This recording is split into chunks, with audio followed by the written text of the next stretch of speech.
아침 저녁으로 쌀쌀한 11월입니다. 라디오 서울과 함께 언제나 여유와 따뜻함을 가지시길 바랍니다. 강혜신의 오늘의 미국.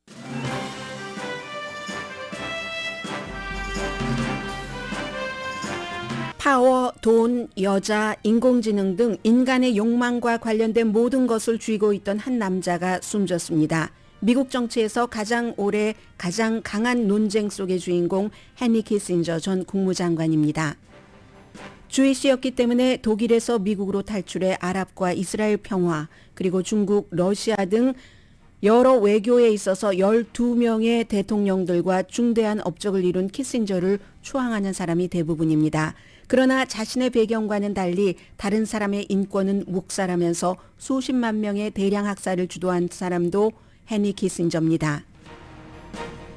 이스라엘과 하마스는 하루 더 휴전을 연장했고 어제는 미국, 이스라엘 이중 국적자도 인질에서 풀려났습니다. 그러나 예루살렘에서는 하마스와 이스라엘군이 이스라엘인과 팔레스타인에게 총으로 쏴서 숨지게 하는 일들 이어집니다. 연방교육부가 하버드 대학에서 반유대주의가 있다 하는 주장에 대해서 조사합니다. 팔레스타인계 학생들은 이미 대학생이 3명이 총격을 받았는데 의회와 행정부는 주이시 대학생들만 보호한다는 비난도 강하다고 의회신문 더 힐이 보도했습니다. 미국에서 가장 큰 은행 JP 모건 체이스의 제이미 다이먼 CEO가 코크 네트워크에 이어 트럼프가 아닌 니키 헤일리를 공화당 대선 후보로 지원하자고 촉구합니다. 그는 민주당이어도 헤일리 후보를 지원해달라고 호소합니다. 연방 하원은 이번 주에 공화당 조지 산토스 의원 퇴출 3번째 투표를 합니다. 그는 2번의 투표에서 살아남았지만 이번에는 제명 결의안이 통과될 가능성도 있습니다. 33살인 산토스 의원은 선거기금으로 보톡스 치료를 받는 등 사적으로 썼다는 여러 가지 23개 중범 혐의로 기소됐고 그는 마녀 사냥이라고 반박합니다. 제명투표에 처한 산토스 의원은 오늘 기후변화에 대한 경각심을 준다는 이유로 연방의회에서 화재 경보기를 올린 같은 뉴욕주의 민주당 하원 의원에 대해서 제명 결의안을 제출했습니다. 역사상 가장 더웠던 한 해인 올해 또 오늘 UN 기후변화 정상회의가 두바이에서 열립니다. 뭐가 되겠어? 라는 회의적인 시각도 많지만 200여국 대표들이 한자리에 모여서 문제 해결을 찾는다는 건 안 하는 것보다는 나아 보입니다. 여러분 안녕하십니까? 오늘의 미국 강혜신입니다. 이제 하루만 있으면 12월입니다. 올해 11월 말에는 정말 중요한 인물들이 많이 세상을 떠나시네요. 그 중요한 인물들이 전부 그 나이가 많은 분들이었고 로살린 카터 여사가 96살 그리고 이제 버크셔 해서웨이를 워렌 버핏과 같이 설계를 해오고 키워온 찰리 먼거가 99세였죠. 어제는 커네디컷주에서 집에서 헨리 키신저가 100세로 세상을 떠났습니다. 저는 깜짝 놀랐습니다. 어제 오후에 오후 4시 이때도 아니었던 것 같은데 집에 가서 저녁에 뉴스를 보는데 뉴스 보자마자도 아니었었던데요. 이분이 숨졌고 더군다나 7월 달만 하더라도 7월 달에는 아직까지 시진핑 중국 국가주석과 조 바이든 대통령이 만나기 전이었기 때문에 긴장이 굉장히 강했는데 그가 방문하자 시진핑 주석이 극진히 대접을 해줬잖아요. 마오쩌둥부터 시진핑에 이르기까지 중국의 모든 지도자들을 전부 만나본 이 미국의 정치계의 거물은 헨리 키신저 한 사람뿐입니다. 그래서 7월까지도 그렇게 활발하게 활동을 했었고 또 그 100살이 되면서 ABC 텔레비전이라든가 수많은 언론과 인터뷰도 했습니다. 그리하여 이제 여러 가지 저에게는 개인적으로 충격적인 그런 일들도 있었고 헤드라인에서 돈, 여자, 인공지능, 권력이야 이 본인이 권력이야말로 최고의 최음죄다라고 얘기를 했으니까 수십 년 동안 70년대 말에 이미 이 네트워크는 떠나 있었잖아요. 그런데도 그 이후에도 수십 년 동안 굉장한 권력, 외교에서의 권력을 누리고 있었던 사람이고 그리고 이제 하나를 제가 헤드라인에서 빠뜨렸네요. 헨리 키신저 하면은 많은 역할을 했지만 기만, 권모술수의 대가라는 것, 뭐 자타가 공인하는 그런 것 해서 이제 100살이나 되신 분이 세상을 떠나면서 100살 때까지도 굉장히 많은 인공지능에 이르기까지 사람들에게 그의 그 통찰력이 대단하다는 것은 그를 미워하는 사람도 전부 인정을 합니다. 그래서 그분의 인생을 한번 돌아보는 것은 뭐 의미가 있겠다 싶어서 맨 앞에 전해드리겠습니다. 원래는 학자였습니다. 하버드 대학교에서 국제정치학을 가르치다가 그러다가 이제 외교관으로 돌아서 60년 동안 12명의 대통령이 바뀌는 동안에 공화당이건 민주당이건 좀 헨리 키신저를 가장 달갑게 생각하지 않는 사람은 좀 젊은 버락 오바마 전 대통령인 것 같습니다. 2016년도에 잡지 애틀란틱과의 인터뷰에서 헨리 키신저에 대해서 한 말이 있는데 그건 조금 뒤에 말씀을 드리고 미국의 외교 정책에는 막대한 영향을 미쳤죠. 미국을 다른 나라에서 좀 거들떠 보지 않고 할 때 미국을 쫙 운전석에 앉힌 사람도 헨리 키신저입니다. 2차 대전 끝나고 나서 가장 파워풀한 외교관이죠. 한때는 국무장관과 국가안보보좌관을 같이 했었던 적도 있습니다. 이분이 이제 닉슨과 제럴드 포드까지잖아요. 워러게이트에는 뭐 직접적으로 개입한 것 없고요.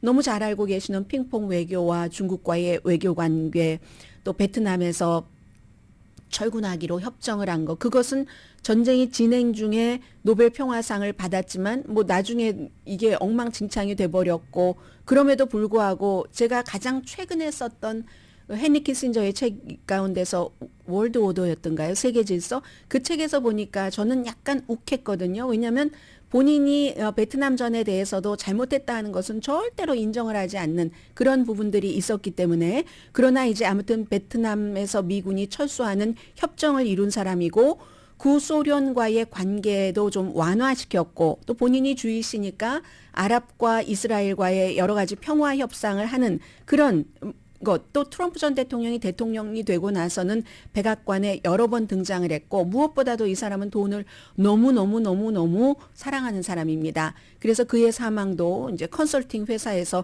발표를 했는데, 글로벌 그 컨설팅으로 뭐 글로벌적인 시각을 나에게서 원해? 그럼 엄청난 천문학적인 돈을 요구하는 그런 사람이었습니다.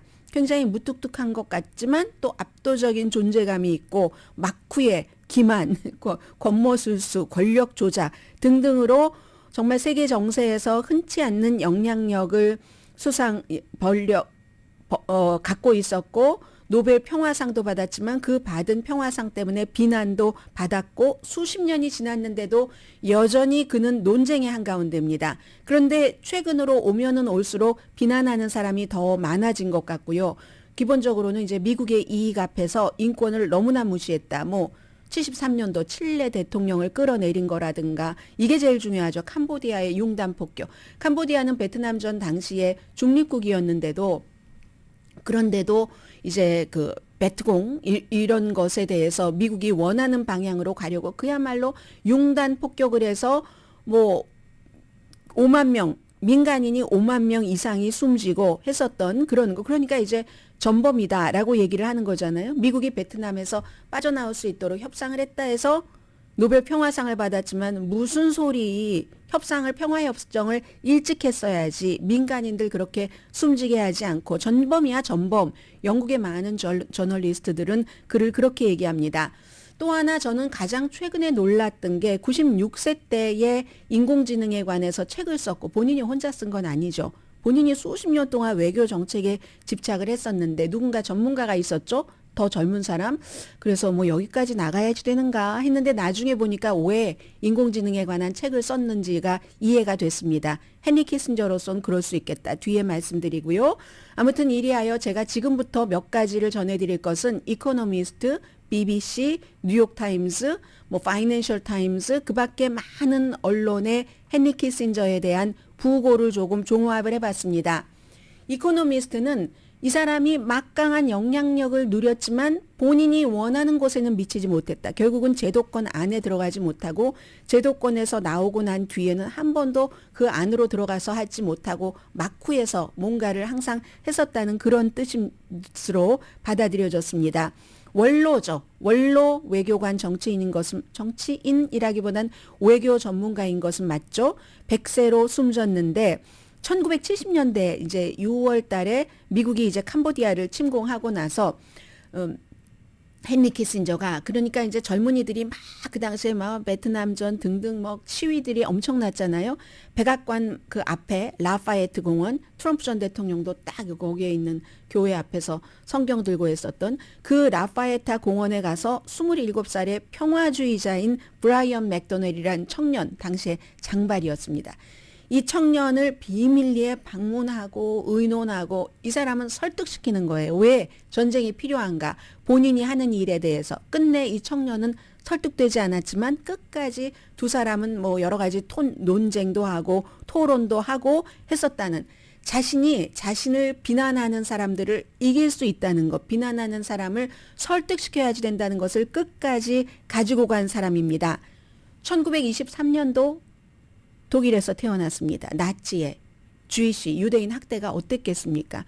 아버지가 그 나치에 의해서 학교에서 쫓겨났고 선생님이었는데 어머니는 우리 아들을 히틀러의 국가에서 살게 해서는 안 되겠다. 미래가 없다. 이렇게 생각을 했고요. 그 뉘른베르크 그 근처에 살았거든요. 거기 살았거든요. 그래서 38년도에 가족들이 미국으로 옵니다. 도망을 오는 거죠. 도망을 오고 미국에 와서 이 사람이 이제 43년도에 미국 시민이 됐는데 15살 때 미국에 온 거예요. 미국 시민이 되고 나서 3년 동안 군 복무를 하죠. 전쟁 중이었으니까. 워낙에 언어에 뛰어나서 보병이었는데 나중에 이제 그 정보 방첩 부대에 들어가서 23살 청년인데 완전히 그 절대 권력, 게슈타포 장교를 추적하는 막 이런 절대 권력을 그때부터 누리게 됩니다. 그 뒤에 미국으로 와서 하버드에서 정치학을 공부하고 학자가 돼서 국제관계를 가르쳤는데 1957년도에는 헨리 키신저는 제한된 핵전쟁이 승리할 수 있다. 이런 책도 냈고요. 그 뒤에 이제 뉴욕의 주지사였고 대통령 후보였던 사람 보좌관을 했고 그 넬슨 락펠러입니다. 그리고 68년도에 리처드 닉슨이 당선됐을 때 국가안보 보좌관으로 일을 하게 됩니다. 그러면서도 이 바이엘은 억양을 버리지 않았습니다. 동생은 완벽하게 미국식 영어를 하는데 이 억양을 버리지 않았고 오히려 많은 그 전문가들은 그 억양, 뭐 예를 들어서 그 억양을 금붕어 어항 속의 자갈과 같다 이렇게 얘기를 하는 사람이 있어요. 금붕어 어항 속에 자갈이 없으면 심심하잖아요. 뭔가가 빠졌잖아요. 그래서 그 목소리는 억양이 있고 까칠까칠하고 하는 그 목소리는 진지함의 깊이를 더했다라는 얘기를 하는데 그를 비난하는 사람조차도 헨리 키신저는 대단했어. 그리고 헨리 키신저를 끝내 이해하지 못한다는 얘기도 있고요. 예를 들어서 학부에서 이제 쓴 뭐 논문 같은 게 383페이지짜리였답니다. 너무 방대해서 하버드에서 키신저 룰이라는 걸 만들어서 그 길이를 절반 미만으로 하도록, 교수님들도 다 보기 힘들잖아요. 그리고 이제 박사학위가 나폴레옹이 패배한 뒤 100년 동안 외교가 유럽에 어떻게 안정을 유지했는지 이걸 철저히 연구를 했답니다. 그래서 15년 뒤에 백악관으로 들어갔었을 때는 이 사람이 완전히 그 과거의 사람들로부터 어떤 그 마스터가 이미 돼 있었다는 거죠. 영국의 정치가 캐슬레이, 그리고 나폴레옹 이후 오스트리아 제국을 이끈 왕자요. 메테르니를 연구를 해서 얻은 그 통찰력 이런 거. 근데 메테르니에 대해서는 헨리 키신저가 구성이 아니라 조작에 뛰어났다라고 썼거든요. 헨리 키신저도 구성이라기보단 기만, 속임수, 조작, 권모술수에 능한 외교 그 달인입니다. 그래서 정면 공격보다는 미묘한 선도, 이게 그 왕자가 했던 것인데 사실은 헨리 키신저도, 그리고 이제 절대 권력자들을 어떻게 만족시켜서 이 딜을 이끌어낼 수 있는가, 아첨에도 굉장히 능하다고 하죠. 그래서 그 같은 기만 전술 같은 게 사실은 그 미국과 소련의 그 흔들리는 여러 가지 그 야망과 씨름하는데 미국 쪽에 힘을 실어주는데 도움이 됐다 하는 거고요. 그의 외교 스타일은 국무부라든가 아니면 이제 미국의 공식적인 그 외교 부처의 스타일과는 굉장히 달랐죠. 그런 공식적으로 하면 창의성이 떨어진다고 그 헨리 키신저는 생각을 했답니다. 그때부터 이제 백 채널이라는 말이 나오는 거죠. 뒤로 하는 이 백 채널이라는 것. 72년도 러시아하고 중국 거의 그 모든 국가와 헨리 키신저는 백 채널 하면은 약간의 음모도 들어가고 하니까 어두운 그 느낌이 있는 리처드 닉슨과 잘 맞죠. 리처드 닉슨의 취향에 맞죠. 그래서 이제 그 백 채널의 행동의 중심에서 나는 끈을 당기는 이 딱 이 중심에 있는 거야. 이 본인의 열망에도 맞고요. 그래서 이제 크건 작건 속임수 기만 전술에 능한 사람이다. 이건 이코노미스트의 표현입니다. 예를 들어서 작은 일을 예를 들자면요. 이제 국가안보국에서 직원들이 아니 우리는 왜 백악관에서 밥을 먹을 수 없는가 하고 그런 특권도 없고 막 불평을 하면은 다 그 비서실장이 조작해서 그러는 거야. 비서실장 잘못이야라고 본인들의 부하 직원들이 그렇게 남을 비난하게 생각하도록 만든 그거는 헨리 키신저의 생각이었다는 겁니다. 왜냐하면 왜 뭐 글쎄요 많은 고용주들은 뭐 공감하실지 모르겠네요. 국가안보부에서 직원들이 다른 부서의 직원들과 밥을 먹으면서 말도 하고 비밀도 나누고 연락처도 공유를 하고 네트워킹하는 것을 싫어한 겁니다. 국가안보보장회의에. 그러니까 이만큼 누구나 다 아는 보면은 짧게는 거짓말할 수 있어도 길게는 알잖아요. 그런 명백한 거짓말도 너무나 영리하게 잘하기 때문에 사람들을 타락의 길로 이끌었다. 이런 지적을 하는 사람들도 있고요. 이스라엘의 시몬 페레스가 당시에 뭐라고 얘기를 했냐면 정말 내가 놀랍다. 헨리 키신저는 내가 만난 사람 가운데 가장 사악한 사람이다. 그러나 존경을 담아서 그 사악함도 마스터를 했기 때문에 아무튼 그래서 자신감을 잃는 영국의 본인이 아주 관심을 갖고 본 캐슬레이 함정에 빠지지 않았고 그리고 본인 뭐 이 자서전을 쓴요. 뭐 이 그 월터 아이작슨은 굉장히 많은 사람 자서전을 썼잖아요. 이 자서전을 쓴 월터 아이작슨하고도 한동안 말을 하지 않았습니다. 왜냐하면 이 월터 아이작슨이 이 헨리 키신저는 회유 아첨 그리고 다른 사람들끼리 막 서로 싸우게 이간질하고 해서 본인이 원하는 것을 얻어간다 이렇게 썼다고 말도 오랫동안 안 하고 그랬던 적이 있지만 많은 헨리 키신저의 주변 사람들 보좌관들은 그를 떠나기도 했습니다. 그런 점들이 싫어서. 그러나 그에게 끝까지 충성을 하기도 했습니다. 왜냐하면 통찰력이 있으니까. 지금 right now 가장 중요한 이슈에서 헨리 키신저만큼 통찰력이 있는 사람이 없으니까 본인들이 배울 게 있어서 그리고 발언도 자유롭게 하도록 보장을 해주는 사람이라는 겁니다. 이게 헨리 키신저가 72년까지 미국이 좀 약했잖아요. 그 해외에서 굴욕당한 것도 많고 하니까 이 같은 모든 권모술순이 뭐니 이런 것들이 더 이제 좀 뒤로 가려질 수도 있었다 하는 지적들도 많이 하는데 국내는 분열됐고 해외에서는 굴욕을 당했고 그러니까 구소련과 중국 사이에서 점점 커지는 그 둘 사이의 적대감 같은 것을 이용을 해서 미국의 입장을 좀 새로운 균형을 만드는 이런 것들. 그리고 나중에 이제 이집트와 이스라엘 사이를 왕복하면서 이제 구소련이 미치던 중동에서의 힘을 미국이 가져와 보려고.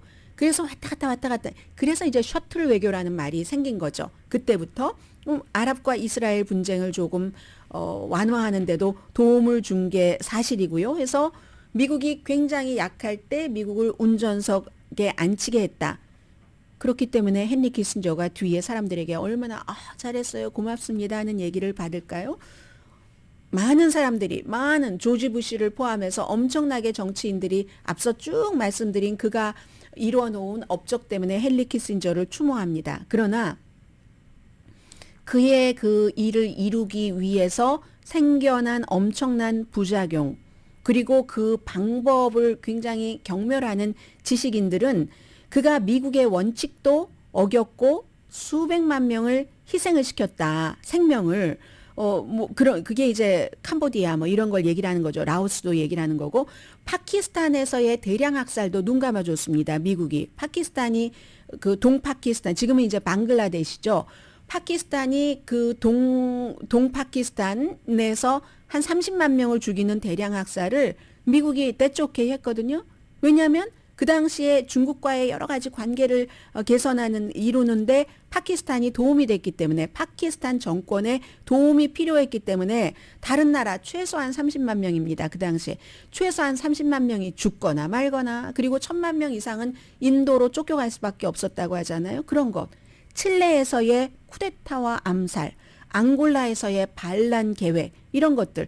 그런데 헨리 키신저는 왜 그랬느냐?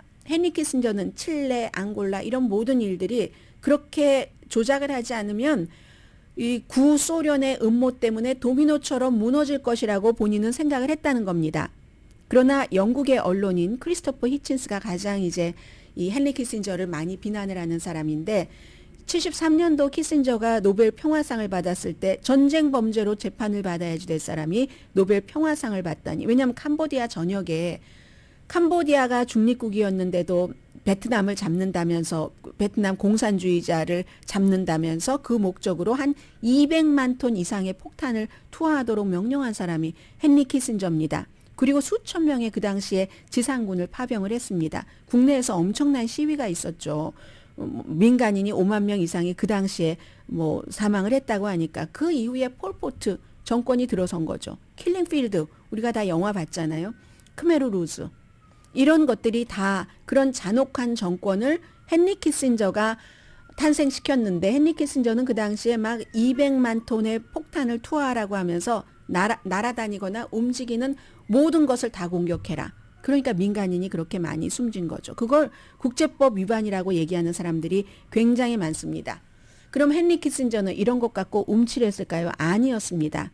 소수의 의견에 불과해 어떻게 뱁새가 황새의 마음을 알겠어? 라고 하면서 또 많은 사람들을 말을 잘하니까 무슨 저널리스트들을 상당수를 본인이 이제 그 압도하고 뭐 닉슨의 뭐 비밀 요원이다, 슈퍼 비서다, 막 이런 칭찬 같은 거 받으면서 굉장히 아름다운 여성들과 사진 찍는 걸 즐겼습니다. 이게 이제 기만전술이라고 얘기하는 사람도 있어요. 아주 중요한 일을 할 때, 저 사람 봐. 뉴욕의 뭐 레스토랑에서 어떤 배우와 레스토랑 사람들이 보는 앞에서 손을 잡고 뭐 이렇게 해야 하는 그것으로, 뭐 지금 무슨 중요한 일을 하고 있겠어? 생각을 하게 했다는. 그러나 두 번째 부인과 거의 50년 동안 생활을 하고 있고 아이는 첫 번째 부인과 64년도에 이혼했나 하는데요. 두 아이밖에 없습니다. 아무튼 그래서 가십 칼럼니스트들에게 하루 먹잇감을 참 많이 준 사람이 헨리 키신저입니다. 특히 이제 질 세인트 존 그 영화 배우와는 자주 등장을 했었죠. 그런데 좌파에서든 우파에서든 비난은 받습니다. 좌파는 부도덕하다라고 비난을 했고 우파는 우파 역시 나름대로의 이래서 이런 부작용이 있잖아 라고 하는데 누구도 그의 최고의 목표는 항상 주이시에 가 있다는 겁니다. 어떻게 독일에서 미국으로 피신을 왔어야지만 됐나. 독일에서 쫓겨난 것과 같은 세계대전을 피하기 위해서 헨리 키신저는 모든 것을 다 설계했다는 것을 이해를 못하고 이제 그 비난하는 사람들은 비난을 한다. 뭐 이런 얘기들도 많이 하고요. 아무튼 원로 정치가이고 중국에서는 너무나 슈퍼스타고 90년대 후반에 리더십의 자질 그리고 인공지능의 위험성에 관한 책을 공동으로 썼는데 인공지능이 계몽주의의 종말이 될 것이다. 이렇게 딱 그 걱정을 했다고 하는데 이건 나중에 전문가들 얘기 들어보니까 헨리 키신저가 본인이 현인이어야 되는 거예요. 지금 100살까지. 거의 그 당시에도 100살까지. 내가 모든 것을 이 이슈를 다 알고 나에게서 뭔가가 나가야지 되는데 해결점 같은 게 인공지능이 하니까 인공지능에는 좋은 입장을 갖지 못했다 하는 건데 이코노미스트는 그럼에도 불구하고 그는 69년부터 77년까지만 어떤 조직에서 일할 수 있었다. 나머지는 그가 다시 조직에 들어가는 것을 배척했다. 그가 원하는 것은 어쩌면 그 조직 안에서의 최고의 파워였을지도 모른다. 이런 얘기를 하고요. 아무튼 중국에서는 헨리 키신저가 숨졌다고 엄청 지금 추도를 하고 지미 카러와 빌 클린턴은 싫어했어요. 이 사람이 헨리 키신저가. 그리고 9.11 사건이 일어나고 조지 부시 아들 그 부시 대통령이 경험이 없이 대통령이 돼서 헨리 키신저에게 뭔가 역할 분담을 하려고 했는데 이 사람이 돈을 너무 많이 받아 드셔서 그래서 그게 이제 거기에 대해서 공개할 수 없는 부분이 많아서 사임을 했었던 돈을 무척 사임한 사람이고 도널드 트럼프 전 대통령에게는 러시아가 크림반도 갖는 것 어때? 그거 괜찮아. 그거 괜찮은 거야. 라고 했습니다. 물론 크림반도 가진 이유지만 그렇지만 러시아가 우크라이나를 침공한 다음에는 아니다. 우크라이나가 나토에 가입해야지 돼. 그 부분은 입장을 바꿨고 헨리 키신저를 가장 비난이라기보다는 별로 마음에 들어하지 않는 미국의 대통령은 오바마입니다. 헨리 키신저가 처음 취임했을 때 8살밖에 안 됐어요. 오바마는. 이제 세대가 다른 겁니다. 헨리 키신저에 대해서 본인의 임기 말에는 헨리 키신저가 그동안 뿌리고 다녔던 그런 아주 잡스러운 것들을 헨리 키신저가 남겨놓은 아주 험한 세상을 복구하기 위해서 나의 임기 마지막 대부분을 보냈다라고 언급을 했습니다.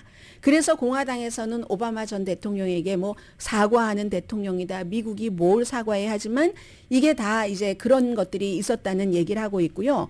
키신저의 실패를 교훈적인 그런 정치인으로서 받아들였는데 2016년도에 애틀란틱과 인터뷰에서 우리는 미국은 세계 2차 대전에서 유럽이 한 것보다 미국이 캄보디아와 라오스에 더 많은 무기를 투하했다.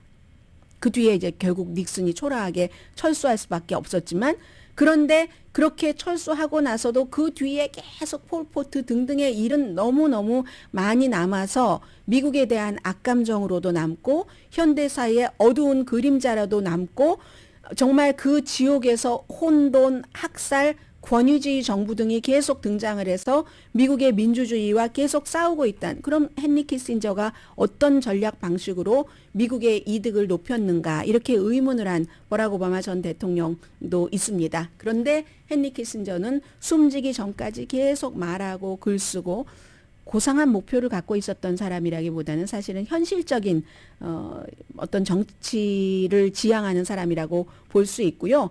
96세에 인공지능에 대해서 썼다는 것은 내가 모든 현인이어야지 되는데 이런 것이 강한 것 같고 저로서는 이상한 게 소년 때 나치의 등장으로 조국에서 쫓겨난 남자가 다른 아프리카, 라틴 아메리카, 아시아, 인도네시아, 캄보디아 이런 데서는 정부가 자행하는 인권에도 눈 감고 오히려 막 사람들을 학살을 하는 일을 하고 했었다는 게 저는 끝내 이해가 되지 않습니다. 헨리 키신저에 대해서는요.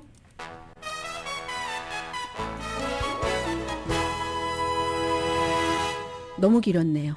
오늘의 미국 첫 섹션 가운데 오늘 제일 길었던 것 같습니다. 아직도 드릴 말씀 많은데 줄인 게 그래요. 오늘의 미국은 전문가가 추천하는 이민법, 가정법 전문 제인정 종합법률사무소, 총 20억 달러 승소, 교통사고와 상해 전문 브라이언 타필라와 CG 변호사 그룹, 코지다운 갤럭시 이불은 잠이 솔솔 오게 하는 기능성 거위털 이불로 독일 회사와 함께 생산합니다. 코지다운 갤럭시 이불 공동펀입니다. 잠시 뒤부터 이제 오늘의 미국은 새로운 비상체제로 운영이 됩니다. 어떻게 운영될지 봐주세요. 왜냐하면 앞에서 너무 많은 시간을 썼거든요.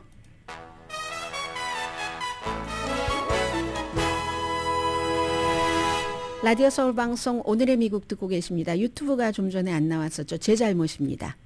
어떤 기술부나 유튜브 측의 잘못이 아니라 제가 이거 버튼 누르는 것을 잊고 버튼을 안 눌렀습니다. 지금은 이제 유튜브 나옵니다. 하루 연장해서 이스라엘 팔레스타인이 아니라 왜 이러죠? 그렇죠. 이스라엘 팔레스타인 분쟁이죠. 크게 보면은 이스라엘 하마스 전쟁이 오늘 휴전 7일째입니다. 원래 나흘로 하려고 했는데 더 이상은 하마스가 얘기하는 거 보니까 풀어줄 여자와 어린이가 없다. 지금도 아직 있는 그 어린이들이 있긴 있습니다. 오늘 풀려나겠죠.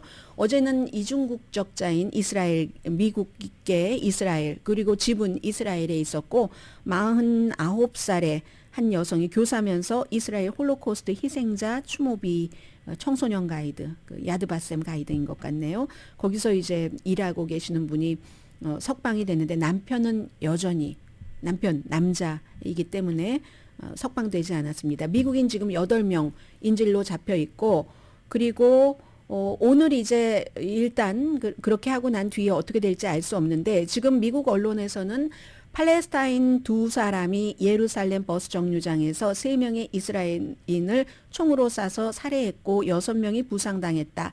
그런데 그 용의자들이 전에 감옥에 갇혀 있었다 풀려난 하마스이고, 그러므로 벤자민 네탄야후 같은 사람은 이거 봐라, 하마스와 협상이 되느냐라고 엄청 비난하는 것을 많이 반복해서 내보냅니다. 그런데요, 똑같이 하루 전날에는 서안에서 팔레스타인 8살과 14살, 15살이라고도 하고요, 이스라엘군 총에 맞아서 숨졌습니다. 그런데 물론 이 가운데 한 명의 소년은 자동 무기로 이스라엘군을 공격하는 것을 시도했다고 하거든요.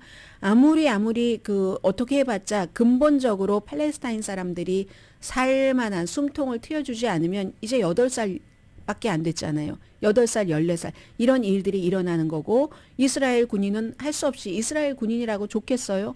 그 어린 소년에게 총을 쏴서 숨지게 하는 건데, 이런 일들이 서로 있습니다.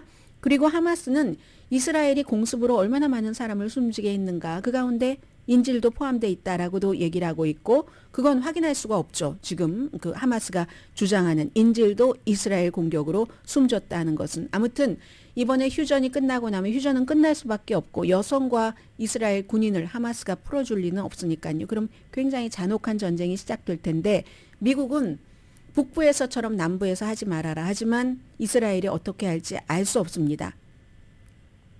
여론은 일정하지가 않습니다. 지금도 3대1 정도로 이스라엘을 지지하는 미국인이 팔레스타인계를 지지하는 미국인보다 많습니다. 그리고 참 애매해요.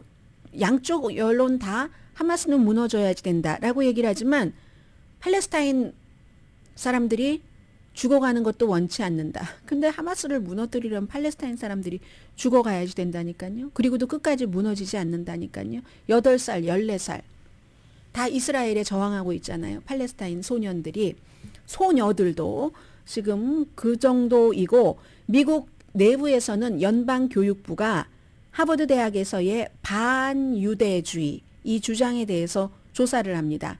다른 대학들처럼 지금 불만이 많이 접수되는 겁니다. 지금 대학은요, 시위 현장입니다.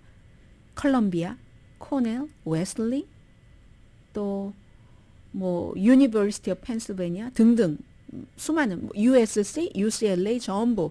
그리고 이제 헤지펀드 그 매니저 가운데 주희 씨가 많잖아요. 억만장자 헤지펀드 하버드 동문인 그 빌 에크먼 제일 유명한 사람이죠. 하버드 총장에게 딱하니 편지를 보내서 주희 씨 학생들이 괴롭힘을 당하는데 왜 대학이 가만히 있느냐, 이렇게 하니까 이제 교육부도 조사를 한다고 하고, 그러니까 또 팔레스타인계는, 우리는 미국 이슬람 관계 연합회는 지금 팔레스타인계 학생들이 괴롭힘을 당하는 게 주이시 학생들 괴롭힘 당하는 거 못지 않는다, 이런 수치로 쭉 얘기를 해요. 제가 그 수치를 불러드리지는 않겠습니다. 그 대학도 다 동부에서부터 서부에서부터 좀 중간에 섞여 있는 콜로라도 주립대학교 이런 데서 한 팔레스타인 학생이 히잡을 쓰고 있는데, 누군가가 너의 종교는 히잡 쓰고 있으니까 딱 무슬림이라는 거 나오잖아요. 아랍이라는 거.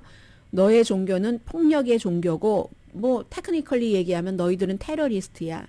세상의 모든 문제는 다 테크니컬리 이슬람 때문에 발생한다. 그러니까 이제 기독교만 좋다 하는 것을 말하는 거겠죠. 그렇게 얘기를 하고, 또 이 학생에게 타월 헤드다, 수건머리,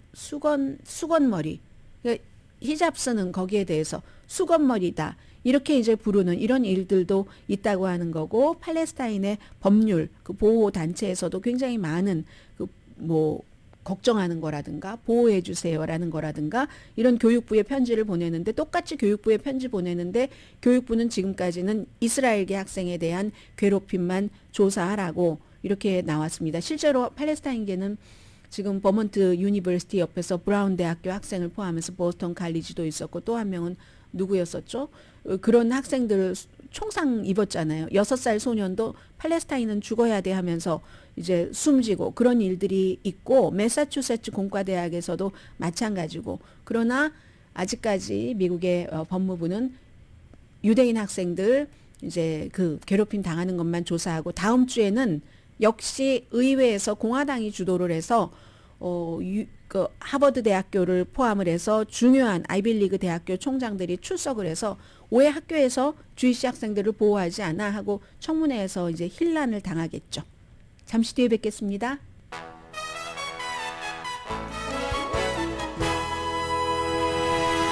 라디오 서울 방송 오늘의 미국 듣고 계십니다. 글쎄요, 이 공화당에서는 트럼프 전 대통령이 대선 후보 된다라고 거의 확정적으로 보고 있는데 점점 많은 영향력 있는 사람들, 돈을 많이 가진 사람들이 니키 헤일리라는 전 사우스캐롤라이나주의 주지사, 유엔 대사를 공식적으로 지지하고 나오거든요. 제이미 다이먼 경제 얘기할 때 많이 인용을 하고 있습니다. JP 모건 체이스의 CEO인데 공화당뿐만이 아니라 민주당도 니키 헤일리를 도우세요. 이렇게 어제 이제 뭐 글로벌 비즈니스 리더들 컨퍼런스에서 얘기를 했다고 하거든요. 연설했다고 하거든요. 트럼프보다 나을 수 있는 공화당을 선택을 해야지 된다. 그게 니키 헤일리다라고 얘기를 하면서 그리고 또 니키 헤일리를 위한 그 슈퍼팩도 조직이 됐는데 그 슈퍼팩 안에는 공화당의 이제 부시 가문의 부시 대통령의 그 사촌 조나단 부시 등도 포함이 돼 있는 슈퍼팩도 만들어졌고 미래지향적인 차세대 리더다. 트럼프 전 대통령도 나이가 많잖아요. 그런 것. 그래서 이 니키 헤일리의 비전, 뭐 가치 그리고 좀 깨끗하다. 청렴성, 뭐 에너지에 관한 것, 인플레이션, 세금, 뭐 우크라이나에 관한 거. 뭐 이런 모든 것들이 맞는다 해서 슈퍼팩도 만들어졌고 그리고 이제 억만장자 사업가 찰스 코크와 숨진 데이비 코크 동생이 만든 이 네트워크에서도 화요일에 지지를 했잖아요. 그래서 최근에 많은 경영진들과 헤지펀드 투자자들이 돈 냄새 맡는 사람이잖아요. 근데 그 돈 냄새 맡는 사람들이 니키 헤일리의 캠페인에 기부를 하기 시작했기 때문에 이거 뭐 바람이 바뀌는 건가? 이 사람들은 뭘 좀 알고 있는 건가? 조금 이제 궁금해지는. 그러나 공식적으로는 왜 헤지펀드의 큰 손들이 요 며칠 사이에 쭉 니키 헤일리에 모이는가 하는 것에 대해서는 아직 잘 모르겠어요. 제가 알게 되면 여러분들께 말씀드리겠습니다. 그리고 오늘 이제 오후에 중요한 뉴스는 오늘 투표라기보다 내일 투표될 가능성이 많은데 이번에는 어쩌면 조지 산토스라는 뉴욕이 지역구인 연방 하원 의원이 의회에서 퇴출될지도 모르겠습니다. 두 번의 그 퇴출 그 결의안에서는 살아남았잖아요. 투표에서는 심지어 민주당도 유죄가 확정되기 전까지는 무죄다. 23건의 중범 혐의로 기소가 돼 있는데 그 가운데는 선거 자금으로 누군가가 본인에게 기부를 한 그 정치 기금으로 보톡스 주사를 맞고 뭐 옷을 사 입고 뭐 에르메스 같은 것도 샀다고 하는데 저는 조지 산토스가 에르메스 옷 입은 거 같은 거 제가 에르메스를 잘 몰라서 그러나요? 그런 거 안 보이던데 그거 어디 갔는지 모르겠어요. 그런 식으로 돈을 쓰고 돈 세탁하고 등등에 대해서 본인은 너무 당당합니다. 마녀 사냥이다. 나는 죄가 없다. 물론 버티고 버티다가 재선에는 안 나간다고 얘기를 했어요. 재선 나가봤자 떨어질 거니까. 그런데 이번에 세 번째 퇴출 투표에서는 아마 민주당도 공화당도 그를 퇴출시킬 가능성이 있는 것 같은데 35살입니다. 무조건 본인에 대한 혐의는 마녀사냥이라고 하고 이 트럼프 전 대통령이 하는 말을 그대로 꼭두각시처럼 하고 있습니다. 사퇴도 거부하는 거죠. 사퇴를 한다면 공화당에서도 뭐 구태여 이렇게 뭐 퇴출안까지 낼 필요는 없을 텐데 공화당조차도 이건 해도 너무한다 하는 거잖아요. 지금까지 5번 퇴출이 있었습니다. 의원들이 3분의 2가 찬성해야 되거든요. 지금은 그럼 290명인데 남북전쟁 때 그건 이제 그런 거니까 3번이 있었고 나머지 2번은 유죄로 확정된 이후에 이건 유죄 확정이 아니라 기소 중인데도 이건 해도 너무한다 하는 얘기가 되는 겁니다. 그래서 퇴출되면은 뭐 뉴욕 주지사가 선거하는 것을 새로 발표를 하고 뭐 임시도 뭐 어떻게 사람 만들고 뭐 이런 일이 되겠죠. 그럼 제일 중요한 건 이미 다수당이지만 9석 차이로 다수당입니다. 공화당 의석이 더욱 불안해지는 거고 원래가 민주당 의석이었기 때문에 본선거 치르면은 다시 이제 그리고 임시로 누군가를 지명한다 할지라도 자리에 앉힌다 할지라도 민주당을 앉히게 될 거고 공화당이 더욱 불안정해지는 겁니다. 그런데요. 이 사람이 내가 죽어도 혼자 죽진 않겠어 하고 누구를 끌고 내려갑니다. 이 뉴스를 제가 여러분들께 그 당시에 보도해드리지 못해서 한꺼번에 엮어드리는데 지금 뭐 하원 의원이 제명될 수도 있는 투표가 이제 딱 투표의 그 대상자인 조지 산토스가 난 민주당 의원 한 사람도 똑같이 해야지 이게 공평하다고 생각을 해. 일관성이 없잖아. 라고 하면서 지난 언제였었죠? 아무튼 조금 됐습니다. 아주 오래되진 않았고요. 의사당에서 본인이 원하는 대로 이 의사 진행이 되지 않았어요. 기후변화에 관한 뭐 기금 이런 거였거든요. 주택과 도시개발위원회 예산안을 심의를 하는데 그 예산이 배당되는 게 충분하지 않다. 기후변화에 대해서. 그래서 이걸 조금 투표를 미루려고 화재 경보기를 한 사람이 울렸습니다. 뉴욕의 자말 바우맨이라는 민주당 의원이에요. 16지구입니다. 같은 뉴욕이잖아요. 뭐 이 의원은 내가 실수로 했어 하지만 실수 아닌 것 같아 보인다는 게 중평입니다. 그리고 나서 이제 본인이 이제 벌금 물고 잘못했다 하고 사과했거든요. 이 의원도 제명해야지 된다라는 얘기. 뭐 20분 동안 아무튼 그렇게 했고 뭐 나중에도 뭐 시위하다가 결국은 의사당 경관에 의해서 체포가 됐는데 기후 변화였습니다. 이 의원의 이슈는. 그래서 조지 산토스는 이 사람도 행동이 너무 무책임하지 하원 의원의 품위를 떨어뜨렸는데 나만 왜 그 퇴출 투표를 당해야지 돼? 라고 얘기를 하고 이런 결의안을 오늘 또 결의안을 본인이 제출을 했습니다.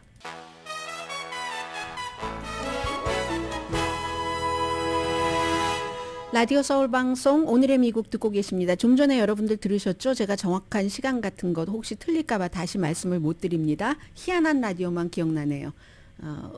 이서희 씨와 이희안 씨 예전에 방송을 하셨었는데 굉장히 싱그러운 젊은 방송인이죠. 두 분이 이제 함께 앞으로 방송을 하게 된다는 것 말씀드리고요. 내일부터인가요? 그러네요. 12월 1일부터. 오늘 정말 중요한 일이 있는데 먼 얘기 같은데 먼 얘기가 아니에요. 제가 어제도 집에 퇴근하자마자 바로 뭔가 박스를 열면서 이 생각을 했었는데 COP28 UN 기후변화 컨퍼런스 이건 말씀드려야 되나요? Conference of the Paris to the United Nations Framework Convention on Climate Change라는 아주 긴 그 영어를 딱 줄이면 COP28 이렇게 활자로 보시는 분들 그게 그거예요. 뭐 다 기억 안 하셔도 되죠. 28차 왜냐하면 28차 UN 기후변화 컨퍼런스 약자이고요. 뭐 여기에 파리가 왜 들어가냐면 파티즈가 왜 들어가냐면은 당사국들 뭐 한 200여 개국 되고 막 이러니까 그러는 겁니다. 그래서 두바이에서 오늘부터 12월 12일까지 기후변화 이 컨퍼런스를 여는데 미국에서는 바이든 대통령이 이스라엘 하마스 때문에 카멜라 해리스 부통령이 대신 가고요. 시진핑 중국 국가주석도 안 갑니다. 그러니까 제일 뭐 이산화탄소 배출 많이 내리는 국가의 정상들은 참석을 못하는 건데 이게 왜 중요하냐 하면은 우선 기본적으로 국가마다 다 뭐 발전소라든가 아니면 무슨 뭐 자동차에서 나오는 오염 같은 거 청소하는 것들은 좀 웬만큼 합니다. 그런데 시멘트나 화학 공장에서 나오는 탄소 배출은 억제하기가 굉장히 힘들다고 하거든요. 미국의 환경청은 앞으로 10년 동안에 그 납 파이프는 완전히 다른 것으로 교체한다고는 하는데 또 항공사는 에탄올 이게 그 옥수수로 만든 그 연료가 미래의 비행기 연료다 막 이렇게 홍보를 하는데 옥수수로 그 많은 연료를 다 하려면 그 옥수수를 어디에선가 길러내야지 되고 그렇게 되면 지하수가 또 다 마르는 게 아닌가 여러 가지 문제가 너무 많은 겁니다. 그래서 이제 이런 문제들을 좀 잘 처리를 해보자 하고 지금 몇만 명이 지금부터 13일까지 몰린다고 하는데요. 2015년도에 200개국이 파리 협정에서 합의를 했습니다. 장기적으로는 지구의 온도 상승이 산업사회 이전보다 15도 목표 여기까지만 해야지 된다. 그렇게 안 하면 안 된다 하는 건데 역사상 올해 가장 더웠잖아요. 여러 가지 이유 때문에 인간이 만들어낸 기후변화도 있고 해서 그런 것들 산업사회 이전에 비해서 현재 한 1.1도에서 1.2도 정도 그 섭씨로요. 화씨가 아니라 높답니다. 근데 이게 1.5도 이상이 넘어가면 안 되기 때문에 1.5도 정도로 해야지 되는데 아무 일도 안 하고 있으면 2100년도에 2.4도에서 2.7년도에서 여러분들 요즘 그 다큐멘터리 많이 보시죠. 그때가 되면 뭐 빙하가 어떻게 녹고 어떻게 된다 등등의 얘기 그런 일을 하는 겁니다. 근데 사람들은 아니 여기서 뭐 회의한다고 뭐가 나오겠어? 오늘부터 뭐 12월 13일까지 한다고? 시진핑과 바이든도 안 간다며. 그리고 화석 연료에 대한 그 미래에 대해서 얼마나 의견 차이가 많아. 왜 너희들은 미국은 다 뭐 해놓고 다른 친환경으로 가서 돈 벌면서 이렇게 한다고 하는데 우리는 아직 산업 이 기반 굴뚝 이걸 해야지 되는 거야. 뭐 이렇게 얘기하는 국가들도 많이 있겠죠. 그리고 그러니까 그럼 선진국 우리가 좀 돈을 지원을 하겠어. 여러분들의 그 깨끗한 환경으로 가는 것을 돕기 위해서 하면은 그 돈을 어느 국가가 얼만큼 지원하느냐도 또 문제가 생기겠죠. 이런 걸 의논을 하겠다는 겁니다. 두바이에서요. 그런데 아니 왜 두바이야? 두바이는 요즘 모든 건 다 그 뭐 그쪽으로 가잖아요. 사우디아라비아 리야드가 한국이 그렇게 애를 썼는데도 너무 엄청난 차이로 2030 엑스포를 가져갔잖아요. 그런 식으로 그 전에 뭐 카타르도 했고 뭐 축구 같은 것도 그렇고 두바이도 논쟁인데 두바이가요. 세계의 탑 10 오일 생산국입니다. 그리고 이번에 그 의장이 누구냐면 국영 오일 회사의 CEO예요. 슐탄 알제베르가.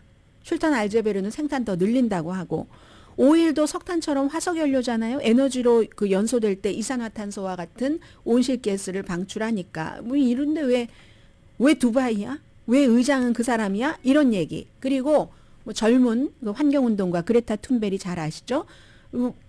그린워싱이네. 괜히 말로만 말이야. 뭔가를 하고 있다고. 이 그린워싱이야 하고 비난을 하는 그 회의가 오늘 일단 시작은 됩니다. 오늘의 미국은 전문가가 추천하는 이민법, 가정법 전문 재인정 종합법률사무소 총 20억 달러 승소 교통사고와 상해 전문 브라이언 타필라와 CG 변호사 그룹, 코지다운 갤럭시 이불은 잠이 솔솔 오게 하는 기능성 거위털 이불로 독일 회사와 함께 생산합니다. 코지다운 갤럭시 이불 공동 후원이었습니다. 10시에 좋은 아침, 좋은 하루 방송됩니다. 그런데 국가의 조치를 넘어서서 몇백 개국의 중요한 사람들이 모여서 글로벌 합의를 하려고 노력은 하는 거잖아요. 노력은 해봐야지 그 전에 했었던 것이 이루어질 가능성이 있는 것 아닌가요? 그리고 우리도 내가 아마존 박스 좀 잘 재생해서 다른 거 리턴할 때 써야지 되겠다는 생각도 하고요. 강혜진이었습니다.